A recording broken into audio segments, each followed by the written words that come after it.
It's been remarkably easy. I've often said that we feel like we've lived in a bubble because our lives have not changed very much, other than not being able to drive off campus. But we have 88 acres, and we've been taking long walks, and when I say the bubble, I mean we've felt particularly safe and a little, quite frankly, unaware, more so unaware of how the rest of the world was living, because our lives didn't change much. Our needs were met.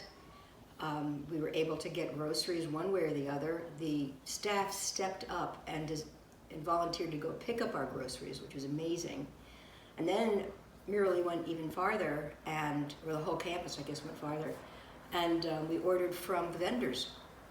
So if we needed toilet paper, it was not a problem. We have felt safe. We've still been able to see friends from a distance, so we haven't felt isolated. I think that's what's key. We fairly quickly realized that they're taking care of us, and so the rules were easy to follow because they had our best interest at heart. Oh, absolutely, yeah. And the staff has been great. I mean, it was, we couldn't use the pool, but we got it. We knew why. Mm-hmm. We had to take turns going into the gym. Well, that's what we do anyhow.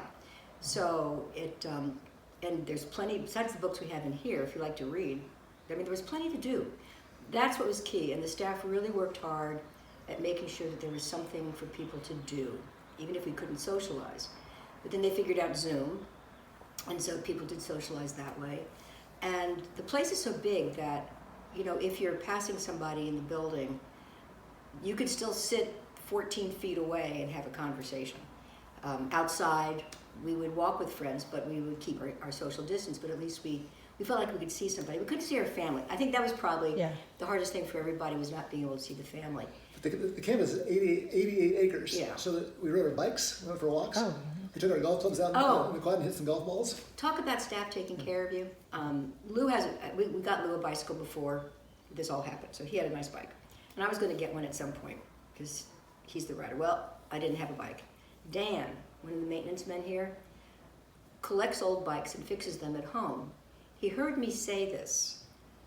I woke up one morning, get the paper, open the door, and there's a bicycle outside that he had fixed up for me. And my little blue bicycle. And I ride that around. And I mean, that's the kind of staffing and concern and caring. I mean, there's a real care. Who does that? I mean, that was just so nice, but he's a very nice man, and they all are. The restaurant staff has been great. They decided to, if you needed it delivered, everything was done gratis, free of charge. They figured out how to do housekeeping, and hopefully, nobody lost their jobs, because we were really concerned, because the staff does become part of your family. And I know that seems trite to say sometimes, but it's true. You really care about these people. So between being able to paint and use the gym, the only thing we couldn't use was the pool. Or I guess the big theater over at Meadows. But we all got it, we all understood. And, we all have our own ways to watch movies anyhow. So, like I said, we had to watch the news to figure out how bad it really was out there. And as far as communication goes, I thought that staff did a really good job of sliding those notes under our doors or putting them in the mailbox often. I think as soon as anything changed, they reacted. And of course, we're all listening to the governor every day at 5 o'clock. Dan also brought me a green light bulb to put on the porch, so that we have our green light bulb.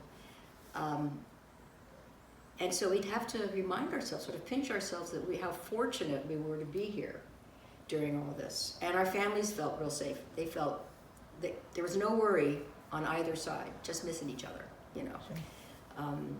I was fine with being within the campus for, how long was it, 7 weeks before we were able to go out? Mm-hmm. I was good for about 6 weeks. Towards that last week, I was ready to climb the fence. Yeah. But that's not because of things that wasn't happening here. I think it was just I was starting to I don't know, miss going to the grocery store. And now that I've done it, I don't have to do it anymore. I'm happy to be just... And then when you hear about the problems they have at other places, like the Trayton Towers. Oh my goodness. And other places around town that had a lot of cases and no cases here, you realize all those things they did were for our benefit, and it worked. It really worked. It did work, yeah.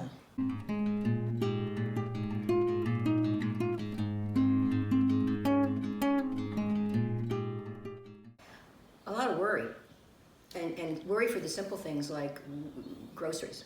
Before we moved here, our house was in Crescent Hill, and we had been there. We sold it before we moved here, so we would have been in a house just like everybody else, and Yeah. having to go to the store and just have to do it ourselves, and here they did it for us. Yeah, and at the point where nothing was open or there was a run on the basics, we would have had to been part of that group, worried if we're going to be there in time to get the last roll of my toilet paper, but the last roll of toilet paper, probably not feeling as comfortable as running into people, because we know everybody here was locked down at the same time. So the chances of anybody here actually having the COVID was minimal. So there would have been more anxiety, certainly, and that anxiety would have led to who knows what other issues that we would have had. I think we're probably in the safest place in the state of Kentucky, to be very honest, and I mean that. It's been remarkably easy for us, and I feel badly for folks that didn't have the advantages that we had being here and being taken care of so well. I mean, we even have, we had to go over to the clinic, could walk to the clinic. So we weren't short of any of the resources that we needed to not just survive, but to thrive.